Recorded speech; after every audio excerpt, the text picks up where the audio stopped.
جواب دے جاتی ہے اور پھر آہستہ ہو جاتی ہے۔ اس کا ایک اور دوا سے بھی اسی طرح تعلق ہے۔ ناجا جو سانپ کا زہر ہے وہ بھی دل پر اثر کرتا ہے، اور عموماً اس کو ٹیکیکارڈیا میں آپ پڑھیں گے۔ ٹیکیکارڈیا کا مطلب ہے نبض کا تیز ہو جانا، لیکن ایک چیز ہے بریکیکارڈیا، یعنی نبض کا سست ہو جانا۔ ناجا کو میں نے دونوں جگہ دیکھا ہے ایفیکٹو۔ اگر ناجا کی علامتیں ملتی ہوں تو بعض کیسز میں بعض مریض تھے جن کی نبض 30 رہ گئی تھی اور ہلتی ہی نہیں تھی، ڈاکٹروں نے پورا زور لگایا، اس کا بالکل جواب دیا ہوا تھا، 30 سے اوپر نہیں جاتی تھی۔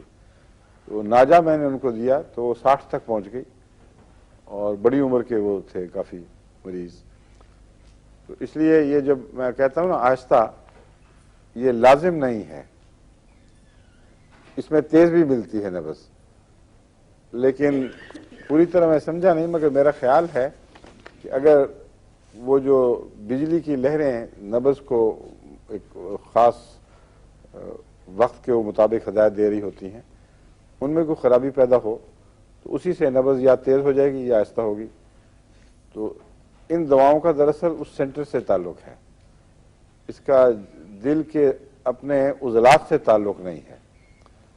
اس پہلو سے ایپوسائنم بھی، چونکہ وہ ورم پھلپھلی ورم پیدا کرتی ہے، ہو سکتا ہے دماغ کے اس حصے پر پریشر پڑتا ہو جس سے اس کا نبض کی رفتار کا تعلق ہے، مگر وہ آٹومیٹک فنکشنز ہیں سارے۔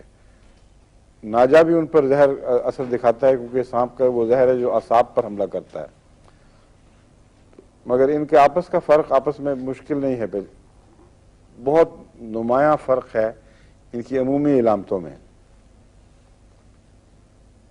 اور ایپس کو بھی بریکیکارڈیا میں یاد رکھنا چاہیے، ایپوسائنم کو بریڈیکارڈیا بریڈیکارڈیا کہا تھا میں نے کیا کہا تھا؟ بریکی، پہلے بریکی کہہ رہا تھا، اس بریڈیکارڈیا، یو رائٹ۔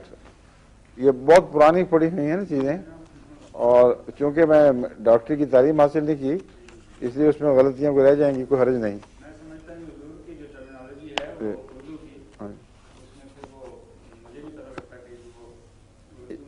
اس لیے اس کو بریڈی کہنا ضروری ہے آپ کو سمجھانے کے لیے۔